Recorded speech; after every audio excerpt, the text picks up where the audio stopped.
Mangsa kamartiran Panglimbang 5 menit dina Rebu tanggal 26 November tahun 2020 kapethrik saka Injil Lukas bab 21 ayat 12 tekan ayat 19. Der piye rasane lungguh ning ngarep pengadilan? Pitakonku marang sawijining bruder Karmel kang nate kepeksa kudu lungguh ing kursi ngarep pengadilan gara-gara lembaga panggon panjenengane makarya kalaporake menyang pengadilan. Perkarane ora amarga lembaga mau tumindak sewenang-wenang marang andhan, nanging merga kebijaksanaane mecat para pegawe kang ketemon korupsi. Aneh to? Para durjana bisa merkarakake wong utawa lembaga kang bener. Ayo ora kepenak ning mergo aku madeg ing pihak kang bener, ya etel wae, tenang wae, nadyan diketak-ketak, diintimidasi lan sak piturute. Gusti Yesus sing waosan dina iki paring wecan bab anane mangsa kang banget rekoso lan ora ngepenakake tumrap para pendherek dalem. Mangsa kamartiran. Martir tegese seksi iman.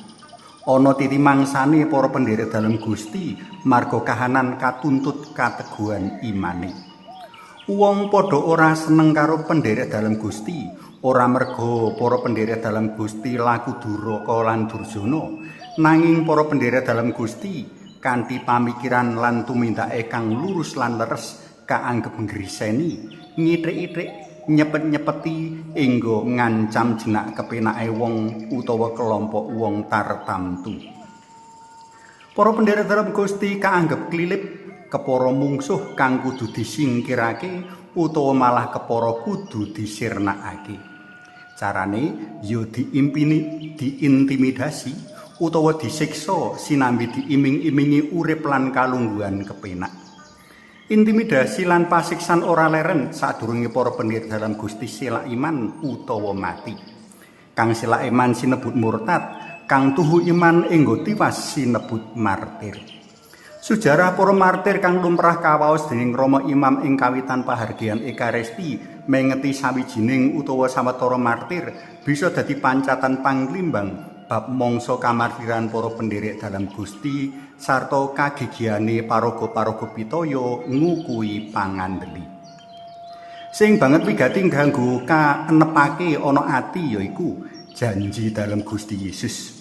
Panjenengane ora mendel lan ngendelake para pendherek dalem berjuang tanpa pangamping-ampingan.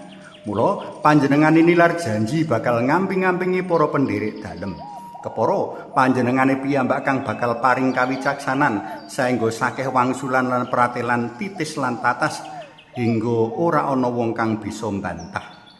Janji dalem liyane kang ora bisa kasepelekake yaiku sapa kang tuhu ketuk pungkasan bakal pinaringan urip, tegese urip mulya langgeng.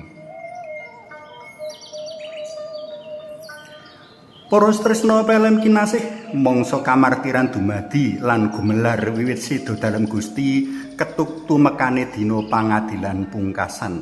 Saben pendherek dalam Gusti darbe pengalaman sacara pribadi sarta beda-beda gumantung kahanan masyarakat lan pamarentahane dewi-dewi.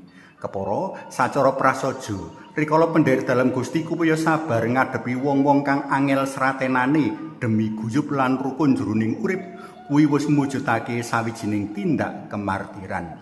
Rikala para pendherek dalam Gusti kaolo-olo jroning papan panggawean marga cekelan prinsip kejujuran lan transparansi, kuwi uga mujudake tindak kamartiran.